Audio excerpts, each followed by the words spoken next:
Hi guys, this is Patricia from Yarny Cat Crochet. This is going to be a finished object video, a couple of purchase videos. I wouldn't go as far to call what I got at Joann's today a haul, but I did buy some yarn. But anyway, first things first, finished object. I promised y'all a longer video today, so I'm gonna try. My allergies weren't as bad this morning, but we also had rain, so I think that probably helped a little bit. But the first thing is I know, gigantic, right? But it's fun, and it's so soft, and it's a lot more of a deeper purple than what you can actually see on the video, and then there's black on the edges. I really like that. I didn't realize that it didn't exactly match the purple in the hat, but it goes good enough together. And there's some darker purple in there, grapier purple. So, yeah, kind of a fun, I don't know if you'd call it Nordic or Scandinavian or fisherman or whatever. But yeah, just a fun hat, and I attached it with a button like I did the other one. Oh, and a tip for that. So, as I was twisting and putting it on the button and twisting and putting it on the button so it'd be pretty stable, I realized this is going to be kind of hard for people to get back off of the button to wash the hat.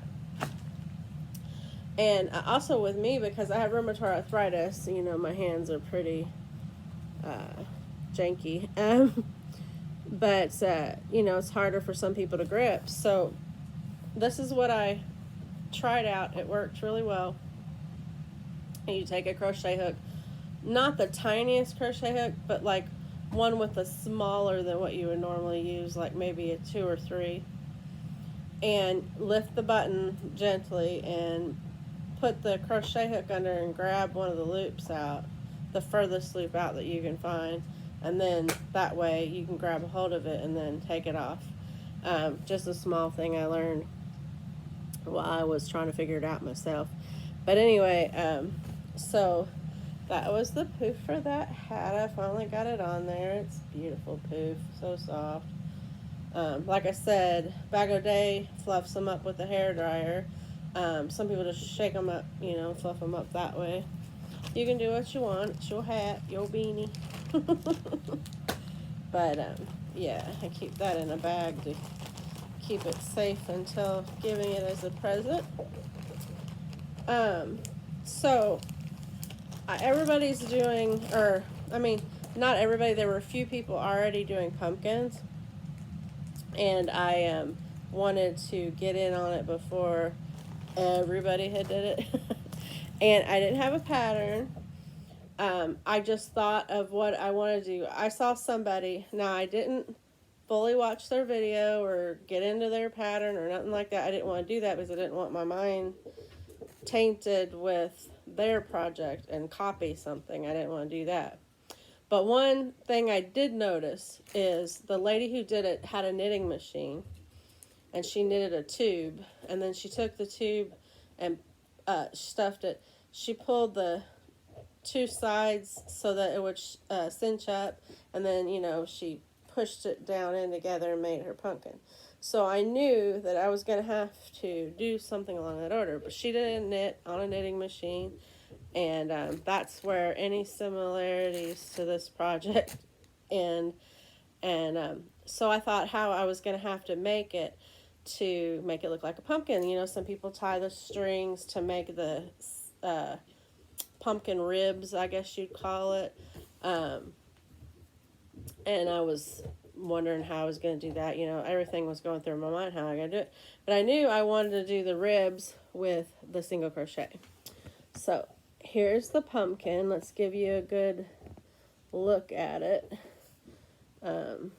Probably the cutest view is right there, because you can see the curly vines and the leaves. In the leaves there, I held double string for just the rib of the leaf, the one that goes down the middle.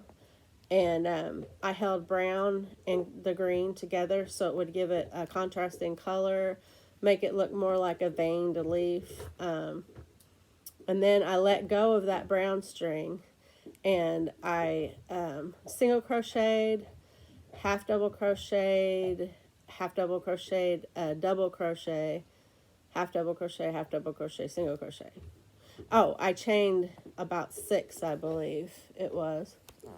So, and then I did that on the other side, the same amount. And of course, for all 3 leaves, I did that. And I took some of the extra string that was hanging off and kind of slip stitched along the edge to make the edges more a little neater and defined. Okay, and for the little curly cues there, that material actually did that on its own. It was strange. I used a small crochet hook. It was a 1 or a 2. I can't even remember. The yarn itself is a very lightweight 4, more likely a 3, but it said 4, but I don't think it was. But anyway, and it I could use a smaller needle, so I used an even smaller needle because I wanted the stems or the vines coming off. I want them to look like vines. I didn't want it to be thick, chunky, because crochet can tend to be chunkier, you know, like knit is more smooth and smaller projects. I mean, you could make big projects with knit, but it makes a thinner project if you knit as versus crochet, unless you do that stocking knit stitches makes it thicker. But anyway, I'm a crocheter, but I didn't want the vines coming off to be big and chunky. So I used the smaller yarn, and then I used a small needle. You could use any size needle you want. But anyway, as I was crocheting it, I crocheted it pretty tight to make it even more smaller, and it just curled up like that. But you could, this is wool, you could wet the wool with the mister, wrap it around a crochet hook or something, whatever diameter, maybe a straw. I don't recommend going out and getting a straw unless, well, just don't do it. Too much plastic. But you could use a chopstick or whatever you had, a dowel, but crochet hook would work if you just had one that didn't have any handle on it. It was just metal, like one of your smaller ones that you probably never are likely to use. I never use the small ones on my hooks, but here lately I've been using them as tools, so they're worth having. But anyway, you could wrap it around that, mist it a little bit and let it dry, and then it would have a memory. But I like how, see, this one did its own really tight and this one didn't.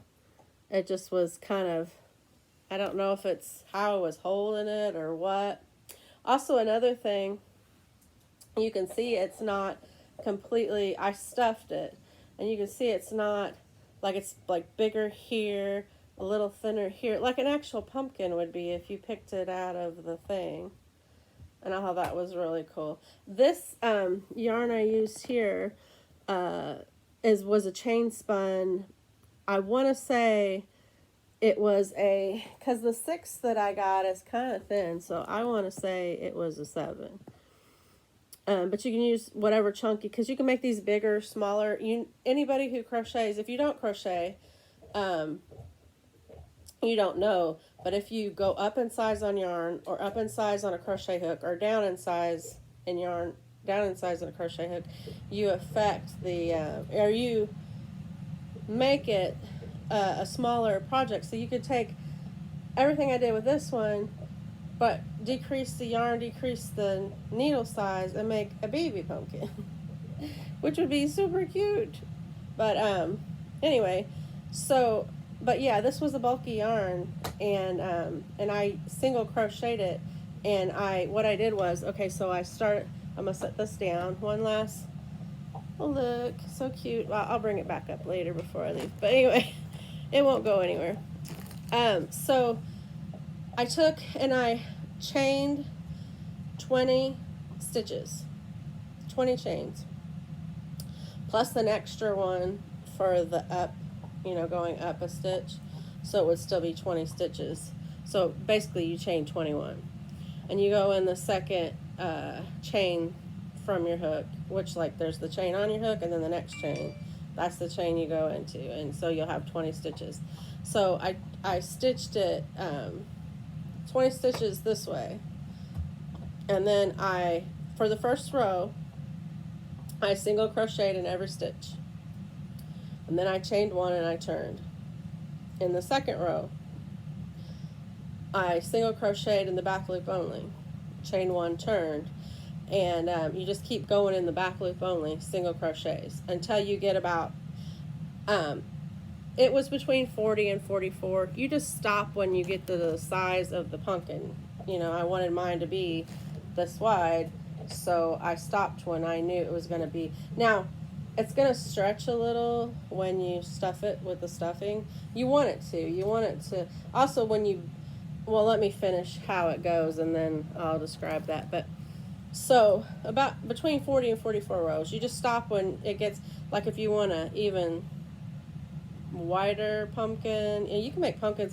There's, in the pumpkin patch, we go to Huber's every year. I've talked about it before in one of my other videos, but in the pumpkin patch there's really tall ones, there's more flat but, you know, rounded, flat, skinnier ones, and little baby ones and big ones. So with pumpkins, if you're going to decorate and you want that more, you know it's not authentic because it's yarn, but if you want that more original look to, like, how pumpkins would be out in the wild, you know, it don't matter. It's your canvas. Really, I didn't have a not a recipe. We're not a cooking channel. I didn't have a pattern. I just thought of what I wanted to do and I did it.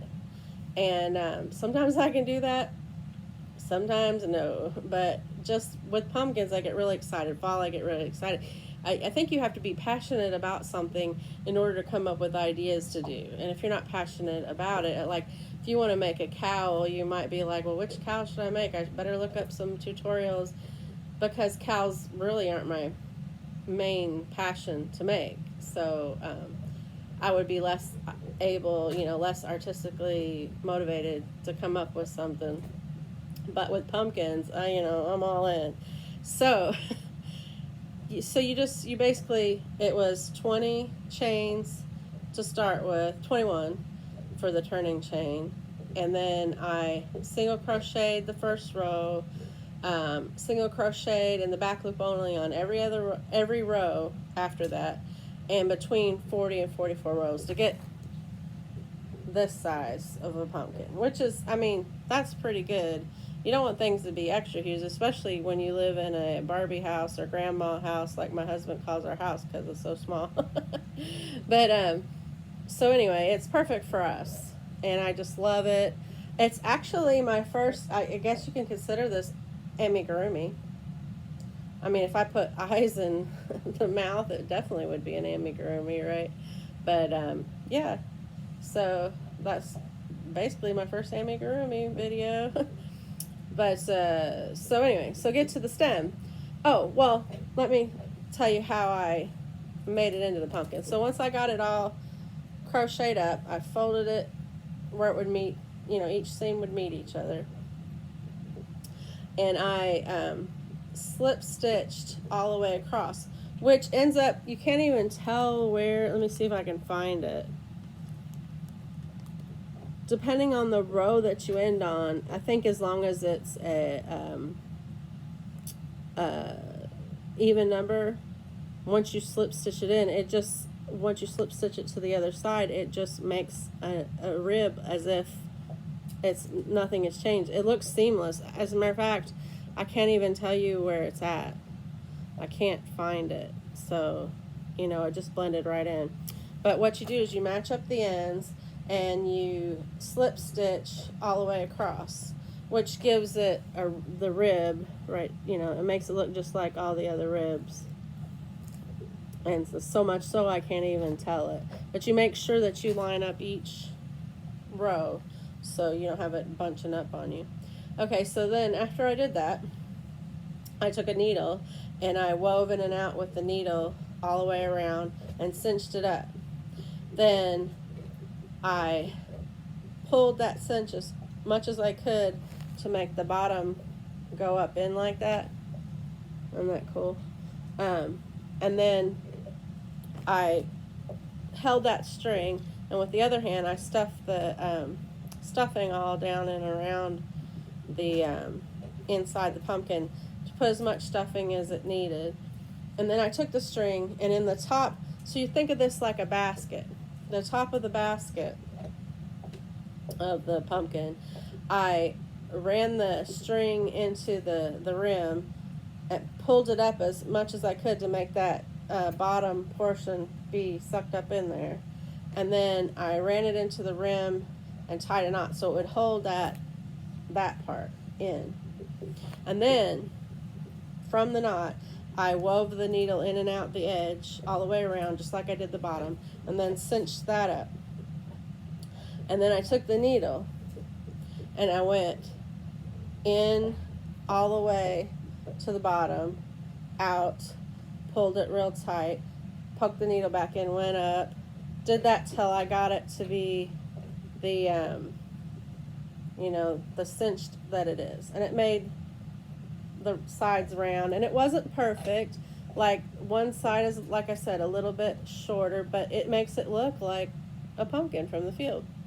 So then I tied all that off where it wouldn't come out, and then I needed to make the stem.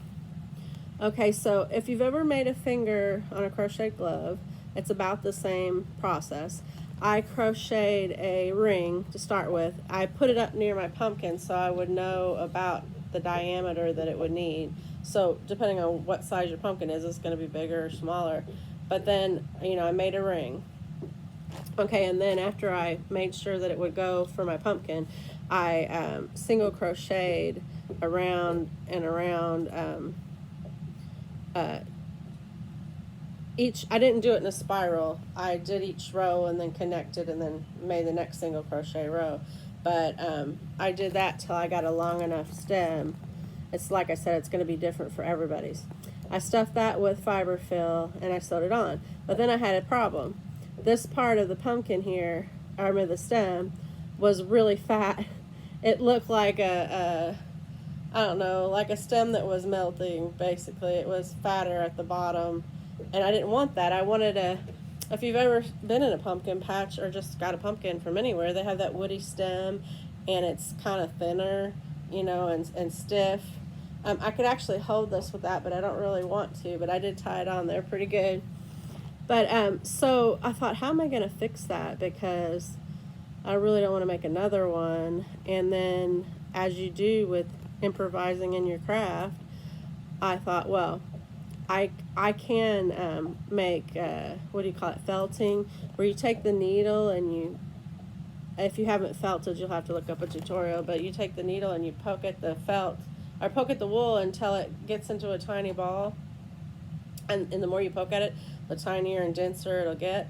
Well, I knew I couldn't do that with this yarn, but what I did was I ran the needle through the stem from this side to this side, pulled it, and then went in everywhere where it was fatter. I did that all the way around till it got, it's pretty tight now. It's like, I mean, like I said, you can actually hold it. It makes me nervous to hold it. I know it's not going to fall off, but I'm just overly cautious. But anyway, so I did that in and out till it was pretty tight and like a stem. So that's what I did. I probably won't do a tutorial for this one, but there are a lot of pumpkin tutorials out there. But if you want this look, do the back, the crochet in the back. After you do the first single crochet row, do the crochet in the back loop only, and it makes these, if you're doing one this size, it makes these ribs. And then you don't have to tie those strings like they do. They, you know, run the strings down each side to make the ribbing. It takes all that work out of it. And it's really cute. I just love it so much. I just, I'm just geeking out over it so much. I'm kind of loopy on watching yarn videos all week, seeing all the hand painted yarns and stuff like that. It's the best drug, I tell you. So I'm pretty happy. Yodo's doing pretty good. It's his birthday month, and we don't know exactly the day he was born. Somebody dropped him off at our house in the rain, and he wasn't even weaned from his mama yet. And the mama was nowhere to be found, so we had to bottle feed him.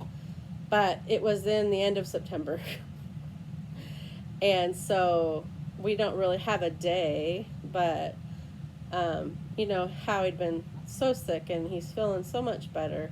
We got him some toys and some kitty cat pate, and my son, sorry, that's Harley, she's chewing on a bone over here.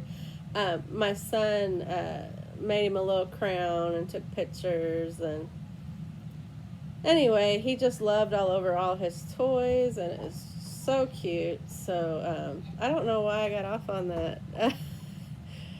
But anyway, it's just been a really good day. It's just one of those days where you wish you got up earlier to enjoy it a little bit more.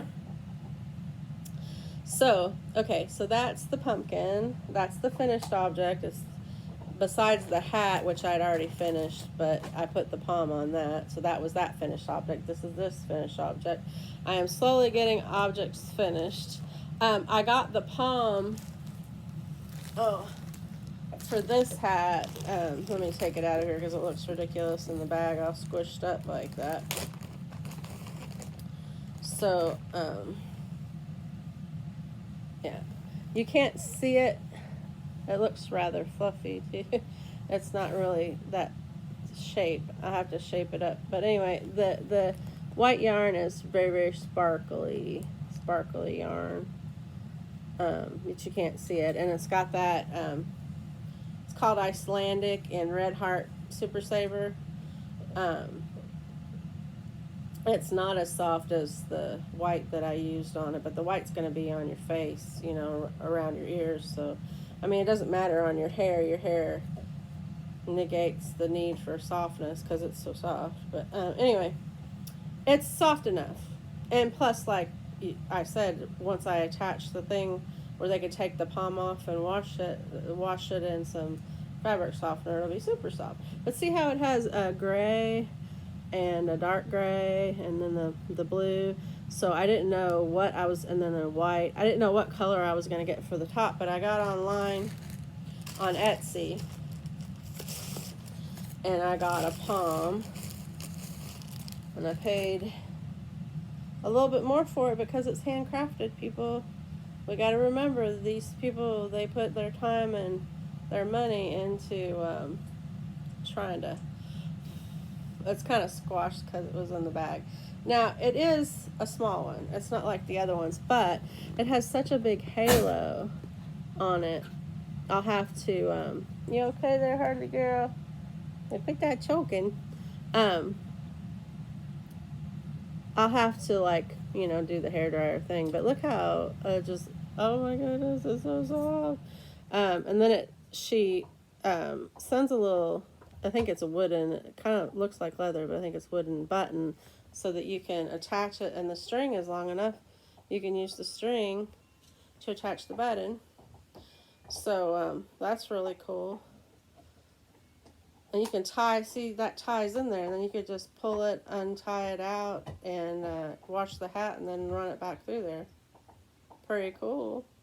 I don't know if she intended that, but that's what I'm going to do. So, let me tell you her name. Oh, I didn't even notice she put a little card in there. Oh, this is like an unbagging, even though I already saw it. It says, "Thank you so much for shopping small and supporting my handmade business, Knot and Stitch Handcrafted Collection." That's the name of the, Knot and Stitch is the name of the website. Thank you for your order. Can't wait to see this palm on your beautiful beanie. Well, I hope I'll link her in the thing, and she'll get to see my video. Maybe she'll subscribe. Hint, hint. But anyway, it's a really cute little card. It's www.knotandstitch.com. And on Etsy, it's Knot and Stitch Design all together .etsy.com. Let me see if you take a screenshot of that, you'll get the, you'll be able to go there. But it was pretty easy. I just typed in Palms. I found her. But I plan on buying more Palms from her. The prices go up in price. I paid $9. And I know you guys, you're going to be like, well, you can get some for $5 at Joann's or whatever. Yeah, but you don't get the hand craftsmanship of a small business. Also, I wanted to shop a small business, which gets me to today. I went to there's a small yarn shop in Jeffersonville, Indiana, and I wanted to go there and support small business because it's Small Business Saturday, and I wanted to have, I saw on their website, you can't buy from the website, but I saw on their website they had hanks of yarn, and they have hand-painted yarn, and I wanted to go in there, support a small business, and get 1 or 2 hanks because, I can't afford a ton. But, okay, so the problem with Jeffersonville is some of the houses on the Court Street where the court building is, they were like row houses when they were built originally way back, probably in the early 1900s. They're all pretty old. But so anyway, some of them are businesses now, and then there's little storefronts that are really old too. There's a really cool bakery down there, but I'll get off the beaten path if I keep talking about it all. They've kind of specialty shops it up on the Court Avenue. So the house they turned into the yarn shop. I don't know what it was before, if somebody lived in it or there was another business there before that, before this happened. I never much paid attention to it. But I had saw it when I looked up yarn shops near me. I wanted to see if there was a nice little, wool workshop like the one in Virginia. And so anyway, we went to go look at it today. And the problem with it is they all have steps. There's no handicap entrance. So I can walk a little bit. I'm a little bit better with my rheumatoid arthritis, but I save it for, short distances like around my house and stuff like that, because if I overdo too much, then I'm a couple weeks in bed, and you guys don't need to know about all that. But needless to say, I'm out. I put myself out of commission if I do too much while I'm out. So, also because it was a row house, my son went in to check to see if my wheelchair would be a good fit for the area, because it was row houses. I don't know if you know, but they're like kind of straight back. And he said my wheelchair would have fit in there, but it was going to be a little bit awkward.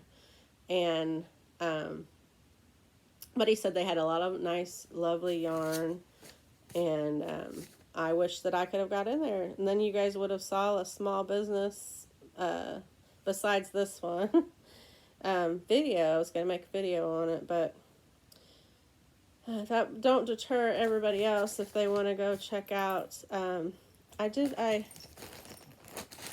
have to, oh no, here's my phone. I'll tell you the name of it, just in case anybody lives in the Jeffersonville, Indiana area, they can go check it out. I took a picture, let me see. It's called Yarnworks. I don't know, no, you ain't gonna be able to see it off my phone. But yeah, Yarnworks. So you could go check out and support a small business. I would have supported it today had it been a little bit more accessible. But I don't blame the people, because they probably are working on a very small budget. So yeah, I got that one palm, and it was $9. So that wasn't bad. I got that off of Etsy. And she's a very nice person named Geneva. Okay, So Knot and Stitch, thank you so much for the palm. Even though I paid for it, thank you for lovingly crafting it, sharing your craft with the world, sharing your joy. Okay, so moving on. It's already been a half hour. This is the longest video I've ever had. I hope some people stayed to watch it. So we'll get into this. It's just small, guys. I just bought a couple because, okay, so I went back to Joann's to see if they had marked stuff down anymore because they're moving, they're closing and moving to a different location in Clarksville, Indiana. And they had marked it down a little bit more, but just a tiny bit more. And so 20% off, now it's 30% off. But it's 30% off of the price unless you find a clearance yarn, which it would be it'd be 30% off that clearance price. But if it's not clearanced, and the only thing that was clearance were things that were already clearanced when they decided to move the store. Yeah. So there wasn't a big old thing. And then I got online and I found out, sorry guys, I may have to just rip this, I'm just going to rip the bag open. And then I got online and found out that they're already having a 30% off sale because it's Labor Day weekend. So I really didn't get anything more than I would have if I'd have went to any other Joann. But that's okay, because if it wasn't as cleared out as much as it was, I probably wouldn't have saw this yarn. You get distracted with everything. So this is Big Twist Twinkle. Yeah, Twinkle. You can kind of see this one because it's even uber. It's like, the ruby slippers in the Wizard of Oz. That's exactly what this looks like. Although it calls itself mulberry. But anyway, it is Big Twist Twinkle, 380 yards, 6 ounces, 347 meters or 170 grams. It's a medium 4 weight. You use 5mm crochet hook, it says. And yeah, I already told you it's mulberry. It's 97% acrylic, 3% metallic fiber. But I'm telling you what, for something with metallic fiber in it, I can't even tell on this one. It is very, very soft. I don't know if it's just a fluke, but I mean, you can make a pillow out of that, sleep on it every night, and it would never mess with you. But anyway, I'm in love with it, and because it's sparkly and it's red, I can see, I have a problem with making Christmas colored things for Christmas, because the person's going to get them on Christmas, and then Christmas is over, and you more than likely aren't going to wear Christmas colors around. I mean, some people may, but most people are going to put it up for next year. So what's the point? You give them a gift they can't use till next Thanksgiving, because that's about around the time everybody starts switching over to Christmas stuff. So I like things that can be multi-purposed and be used, rather than, except for the occasional ugly Christmas sweater, because you got to get an ugly Christmas sweater. But anyway, so with it being red and sparkly, it's perfect for Christmas, but you could still wear it out. And one other thing I thought about while I was looking at it is, can you imagine like a dressy sweater with, that's sparkly? It would be, you could wear it with a, if you're somebody that doesn't get hot, you could wear it with another light, a sweater shirt. I didn't mean like a sweater, like a bulky sweater, but like a shirt with like, sleeves like this, and then you could wear like a light cardigan over it so you wouldn't be too overly hot, and that fancy red. And can you imagine that with a black thin cardigan over that fancy red sparkly? I mean, that would be perfect for holiday parties, even New Year's Eve after that. So I got 2 of these, and I said they're 6 ounces, so that was 12 ounces of that, so I could make, quite a bit of stuff. And the price, which I can get online right now, it is not a good closeout sale. But anyway, it's originally was $6.49, and I got them for $4.54 a piece, for basically almost a double skein. And that's a pretty good price. You'd pay like that for a regular 3.5 ounces. So I feel like I wasn't cheated, although for my hopes being up for the clearance, which I was already dashed the first time I went, but I thought maybe it's getting closer, maybe there's more things discounted, and so they were dashed again, but I'm happy with what I got. So I got those two. Excuse me. And then this is the same Twinkle, big twist, same dimensions. The color, it says it's teal, but it's a very dark teal. and blues aren't my particular favorite. I mean, I do like some blues, but I don't wear a lot of blue. But this, I like this, and I like that it's sparkly. It's so sparkly it shows up on the video. So that tells you how much I'm seeing. It's just like dazzling. It reminds me of one of those lame shirts, like you get a gold lame or whatever color lame, and you know how sparkly those things are.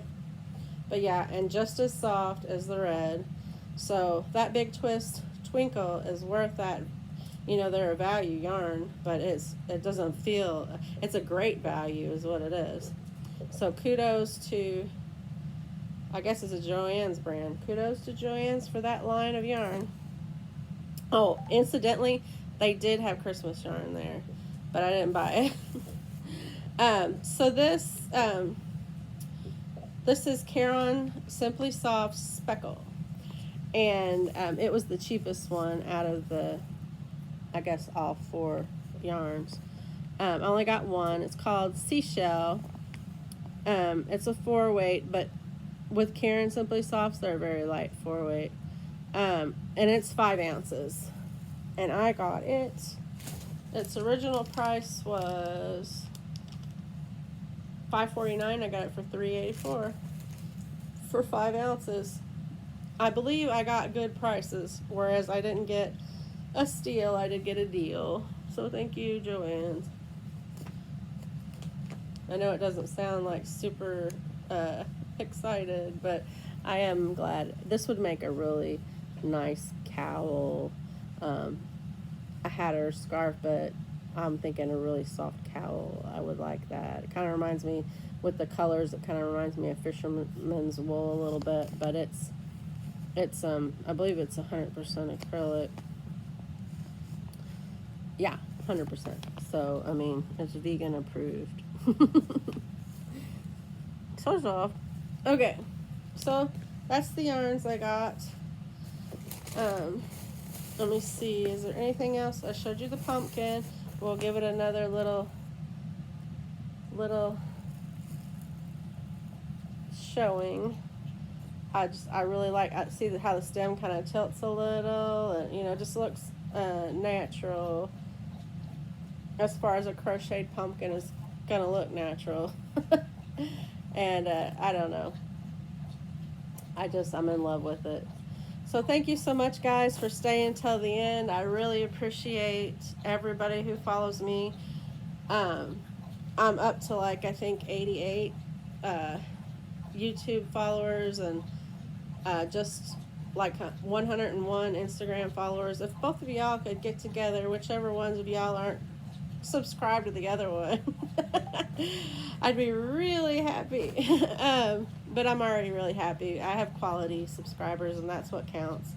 I enjoy talking to everybody who texts me. I try, and I think up to this point I've answered everybody back who's texted me. I know maybe in the future it'll be a little harder, but I'm still going to try my best to make sure nobody's overlooked. I enjoy the conversations. It's really awesome. I made quite a few friends. If you're new to this channel, thank you for staying this long. You're so amazing. Please like the video. If you want to follow me, please follow me and subscribe, and